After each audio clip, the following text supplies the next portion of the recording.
Fancy some Blondie? Well, we all fancy some Blondie, specifically Miss Harry. But today we're going to go over the song Heart of Glass, drummed by Keith Moon's American cousin, believe it or not, Clem Burke. That's a lie, it's not really true at all, I just made it up.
And the song starts with that very distinctive hi-hat, 70s kind of disco groove.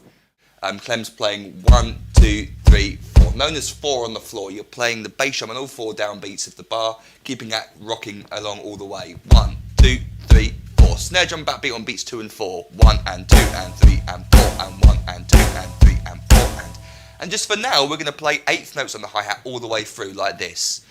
1 and 2 and 3 and 4 and 1 and 2 and 3 and 4 and 1 and 2 and 3 and 4 and 1.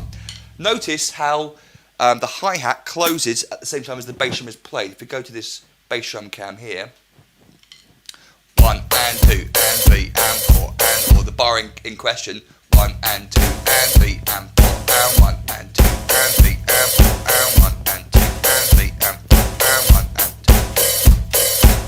Whenever the hi-hat closes, it closes at the same time as the bass drum coming down. Useful little thing to notice that. Now let's take a look at the way Clem actually plays it. And what he does, and certainly how I feel more comfortable doing it as well, is you strike the hi-hat only on the ands with your right hand. So you're basically playing 1 and 2 and 3 and 4. And notice the hi-hat is being played on the ands in between the bass drum notes. Boom, boom, boom, boom. 1, 2, 3, 4. Notice when you play it this way, the left hand snare drum comes down also in between the right hands on beats 2 and 4.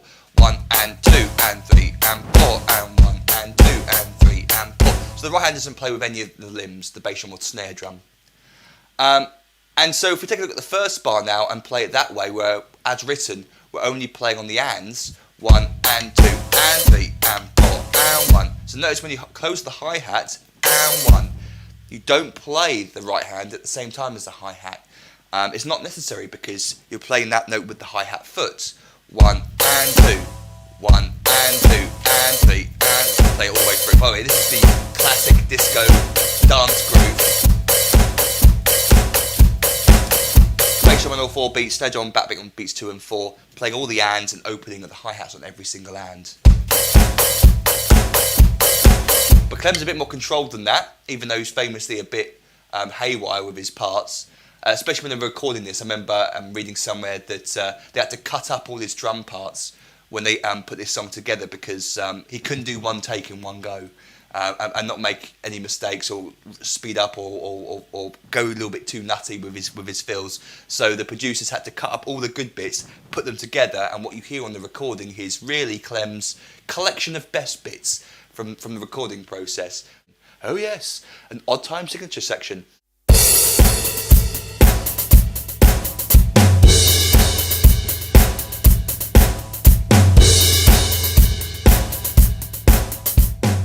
And we're playing 16th note triplets again. Previously we played 1 and a 2 and Now we're going to split those notes up between multiple drums. We're going to play the same pattern, starting on beat 3 and ending on the and of 3, 4 notes, and we're going to play right, left, or you could play right, left, or I like to play it that way because it's very similar to the fuddle-a-dump pattern we've talked about before in other videos, where you play right, left, right bass drum.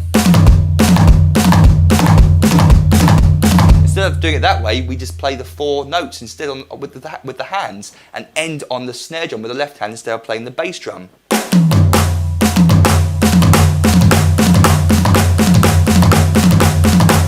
So you get the snare drum being played on 1 and 2 and 3 and 4 and you get these really fast tom notes being played in the middle.